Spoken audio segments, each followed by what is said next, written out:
Hey, donc j'espère que tu vas bien.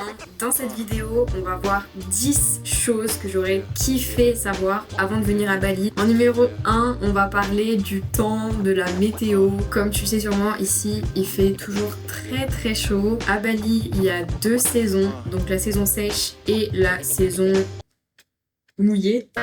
Merde, comment on dit? Saison des pluies. Voilà. Il y a deux saisons, donc il y a la saison sèche et la saison des pluies. Ce qui m'a vraiment frappé le plus quand je suis arrivée à Bali, c'est l'humidité. Il fait vraiment très lourd, puisque évidemment il fait chaud et il pleut. Quand il pleut, c'est vraiment des gros épisodes de pluie où il pleut très fort. Et après, il fait beau. Il y a du soleil, ça revient. Il y a deux choses pour lesquelles il faut vraiment que tu te prépares. Et j'aurais même aimé vraiment le savoir avant de venir ici. La crème solaire. En fait, on n'est plus près de l'équateur. Donc le soleil tape plus fort. Enfin bref, vraiment si tu mets pas de crème, tu vas te faire cramer. Surtout si t'es blanc comme un cul comme moi. Donc fais attention à ça. La deuxième chose qu'il faut vraiment que tu fasses attention, c'est les moustiques. Moi je sais que j'ai une allergie. Ici je me régale. En numéro 2, évidemment, on va parler de logement. On a voulu tester un petit peu tout. Quand on est arrivé ici, on a pris un Airbnb, un peu comme tout le monde. On l'a payé 850 €, ce qui est vraiment élevé pour Bali en fait. Et la raison pour ça, c'est qu'on a pris un Airbnb avec une cuisine sur le balcon. La plupart des cuisines ici à Bali, elles sont dehors. Les cuisines, t'as des fourmis. Tu laisses ta banane dehors pendant la nuit, tu la fais bouffer. Chauve-souris, souris, bref. Ça m'est arrivé énormément de fois. On a fait l'expérience après d'une guest house. Donc en gros, c'est une maison d'invités. Mais t'as ta propre chambre, ta propre salle de bain généralement, sauf que t'as une cuisine partagée. Donc là, c'est qui tout double. Soit tu arrives à trouver une guest house où les gens sont respectueux et c'est propre, soit l'inverse. Au niveau du prix, ici on paye 590 € par mois. On s'est fait plaisir aussi avec une villa. On a payé 1350 € le mois. Une villa avec une chambre, une salle de bain et un salon avec une cuisine. Et la seule pièce qu'on avait de climatisée, c'était la chambre. Notre espace de vie était dehors. Ça, c'est une erreur qu'on a fait. Tu veux travailler de chez toi, travailler dehors sous 30 degrés, quand il fait humide, il fait lourd, tu te fais attaquer par les moustiques, les fourmis, etc. Généralement, tu cuisines, il y a des fourmis qui menacent de tomber dans ton plat. Mais voilà, en gros, nous, on n'a pas kiffé cette villa. Il faut aussi se méfier beaucoup des frigos ici. Le logement que tu prends un bon frigo, surtout si tu restes longtemps, chaud froid, ça fait indigestion et là, je le recommande pas. Pour ça dépend vraiment de ton budget. Juste garde à l'esprit, tu vas sûrement vouloir t'isoler un petit peu de la chaleur, de l'humidité. Donc pense à ça dans ton choix de logement. En numéro 3, on va parler des activités sportives. Ici, t'as vraiment de tout. Du crossfit, du yoga. Il y a énormément de salles de sport aussi. Nous, on en a testé deux. La première, c'est Body Factory Bali. C'est une salle de sport un peu plus haut de gamme. Mais là-bas, il y avait vraiment de tout. Il y avait un côté crossfit, un côté plus musculation.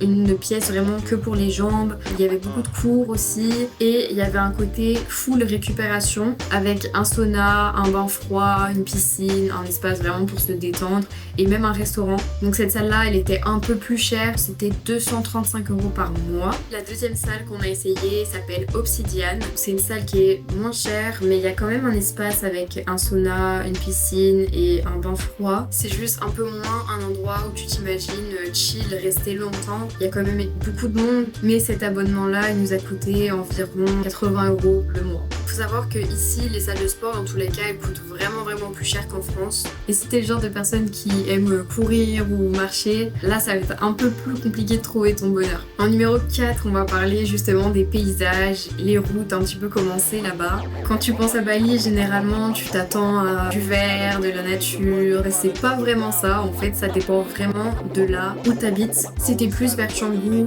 c'est l'endroit le plus touristique et donc forcément il y a beaucoup de monde, donc il y a beaucoup de routes. Souvent il y a vraiment énormément de monde sur les routes, je dirais plutôt entre 8h30, 9h30 et 16h30, 17h30. Souvent il y a des gros embouteillages, déjà pour marcher c'est mort, c'est très compliqué. Mais surtout au niveau de l'air, c'est, on va pas se mentir, très pollué. Il fait encore plus chaud à cause de cette pollution là. C'est une pollution que tu retrouves pas dans tous les endroits à Bali. Par exemple, si tu dors vers Kintamani, le Mont Batur, etc. Souvent la nuit il fait 10 degrés de moins. Si tu veux marcher courir c'est possible, mais juste sache qu'il n'y a pas vraiment de trottoir. En fait, s'il y a un trottoir, c'est quasiment un miracle. En numéro 5, je vais parler des transports. Ici, se déplacer, c'est pas cher. Une location de scooter, ça peut aller de 2 € par jour à un peu plus, ça dépend quel genre de véhicule tu aimes. Sinon, il y a des options de taxi, un peu l'équivalent d'un Uber Eats indonésien ou balinais, qui s'appelle Grab et Gojek. Donc c'est vraiment 2 applications qu'on utilise tous les jours, que ce soit pour commander un taxi ou commander à manger. Pour faire 8 minutes de scooter, c'est environ 50 centimes. Un autre exemple de tarif, c'est de partir de Canggu pour aller à Ubud en voiture. Ça va te coûter environ 15-16 € pour 1h30, voire même beaucoup plus en fonction des embouteillages. C'est vraiment pas cher à ce niveau-là. Ce qu'il faut savoir ici, c'est que le scooter, c'est vraiment le moyen de déplacement de prédilection. Tout le monde se déplace en scooter, évidemment t'as des voitures, mais la plupart des gens se déplacent en scooter.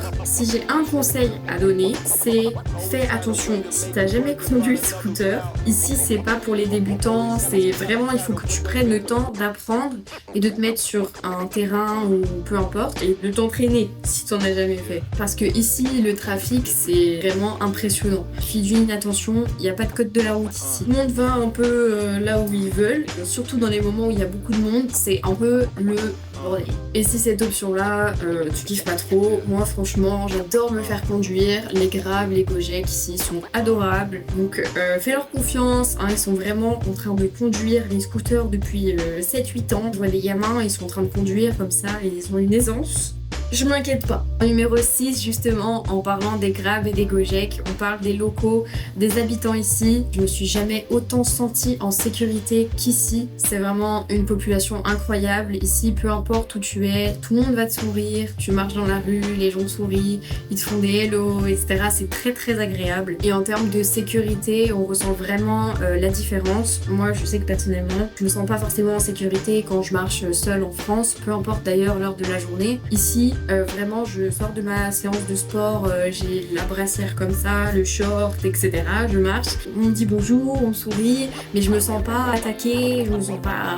On se sent bien. C'est pour moi un très très gros avantage qui va sûrement manquer quand je vais retourner en France. En numéro 7, je vais te parler des vêtements. J'aurais vraiment aimé le savoir avant de remplir ma valise et de remplir un sac et un autre sac. J'avais vu sur Instagram si c'était compliqué de s'acheter des vêtements. Pas du tout, pas du tout. Il y a des vêtements partout. Surtout pour les vêtements plus de femmes. Au lieu d'aller à Canggu, va juste en bas, ça s'appelle Seminyak. Vraiment plein de routes en allant vers la plage qui vendent des vêtements, des robes, etc. qui sont vraiment magnifiques et c'est tenu par des locaux. Mais si jamais t'as besoin d'autre chose, il y a une application un petit peu l'équivalent de Amazon qui s'appelle Tokopedia sur lequel tu peux commander vraiment plein de choses. Évidemment, la livraison c'est pas Amazon Prime, ça va prendre je pense 6-7 jours avant d'arriver. Et le seul inconvénient c'est que l'application est en indonésien.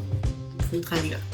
En numéro 8, je vais parler des fameux soins, donc tout ce qui est massage balinais. Ici pour ça c'est vraiment le top, tu peux avoir des soins incroyables pour très peu cher.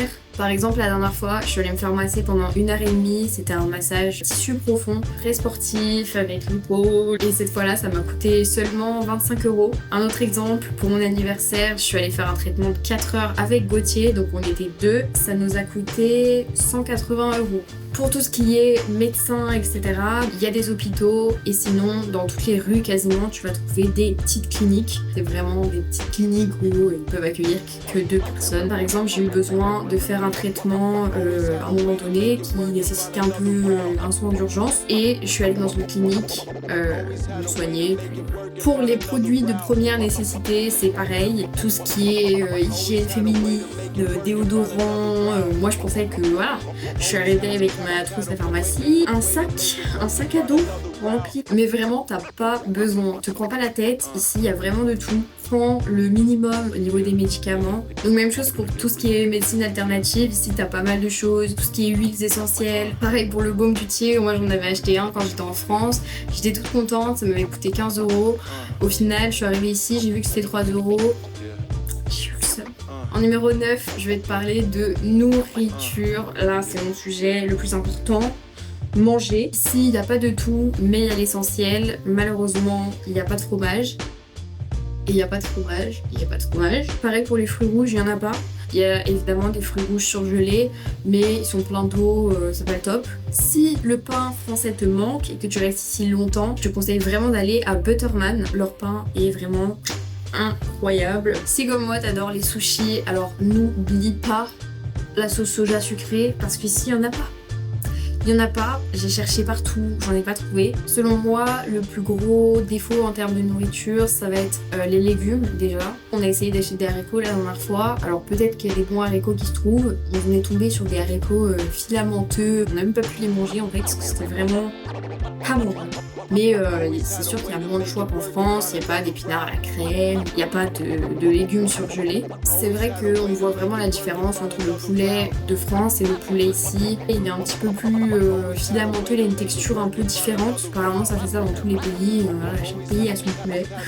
En tout cas, si tu veux faire tes courses, il y a 2 gros supermarchés ici, c'est Pépito et Festive. D'ailleurs, si ça t'intéresse, je pourrais faire une vidéo où vraiment je fais le tour du supermarché avec toi et je te montre un petit peu tout ce qu'il y a dans les rayons. Ça doit être cool. En numéro 9, encore la nourriture. Donc ici, il y a vraiment de tout. Il y a sûrement pas grand chose qui va te manquer. Il y a McDo, Burger King, KFC. Juste la sauce creamy de luxe, il n'y a pas. Et pour les prix, il y a vraiment de tout. Si tu veux vraiment bien manger, 7 € par repas, c'est déjà très très bien. Si tu veux vraiment bien manger, 12 €, t'as vraiment un bon repas. Et si tu veux un repas classique, tu t'en fous un petit peu du gras, etc., tu peux facilement trouver quelque chose de vraiment pas mal à 3,50 € à peu près. Pour les restos en tant que tel, il y a vraiment de tout. Donc des restos un peu plus haut de gamme, où tu peux vraiment très bien manger pour 80 €. Et sinon, en règle générale, nous on est allé au restaurant, un restaurant que j'adore d'ailleurs, qui s'appelle Milk et Madou. Et ça nous a coûté seulement 40 € pour deux cocktails, une entrée à 2 et 2 plats, dont une pizza et une grosse salade supplément poulet. Si tu dois tester une spécialité d'ici, je te conseille vraiment le saté ayam. C'est du poulet qui est grillé généralement au feu de bois et ils mettent avec ça une sauce aux arachides et généralement ils te mettent du riz avec. Ça c'est un repas vraiment pas cher. Tu peux la trouver dans tous les warung locaux, même sur le bord de la rue. Il faut juste que le poulet soit bien cuit et franchement c'est incroyable. On mange ça quasiment tous les jours, je te conseille vraiment. Et petit bonus, parce que moi je me suis fait rouler dans la farine. L'eau ici, tu ne peux pas la boire des robinets, il faut que tu t'achètes de l'eau minérale en bouteille, mais il y en a vraiment qui exagèrent de fou avec ça. Quand je suis arrivée, j'étais persuadée que je devais absolument, pour me brosser les dents, prendre ma petite bouteille d'eau minérale, mettre mon eau sur ma brosse à dents. Non, pas besoin. Vraiment, en fait, si t'as de l'eau dans la bouche, tu le prends, tu craches. C'est pareil pour les glaçons. On avait peur. D'abord le Balibelli. Balibelli, c'est quand tu bois l'eau du robinet et que t'es malade après. Mais en fait, il n'y a pas de souci, puisque les glaçons, là, ils les font pas avec un petit truc que tu mets dans le frigo. Eux, ils se font livrer et t'as rien à craindre. Donc surtout, n'hésite pas à me dire ce que t'as pensé de la vidéo en commentaire. Si je peux répondre à tes questions aussi, ça me fera vraiment plaisir. Je pense vraiment à faire une partie 2 parce qu'il y a beaucoup de choses à dire par rapport à ça et surtout par rapport à l'arrivée, donc tout ce qui est visa, aéroport, etc. En tout cas, merci beaucoup d'avoir regardé la vidéo. Si ça t'a plu ou que ça a pu t'apporter des petites réponses à tes questions, n'hésite pas à liker la vidéo, ça me fera très plaisir.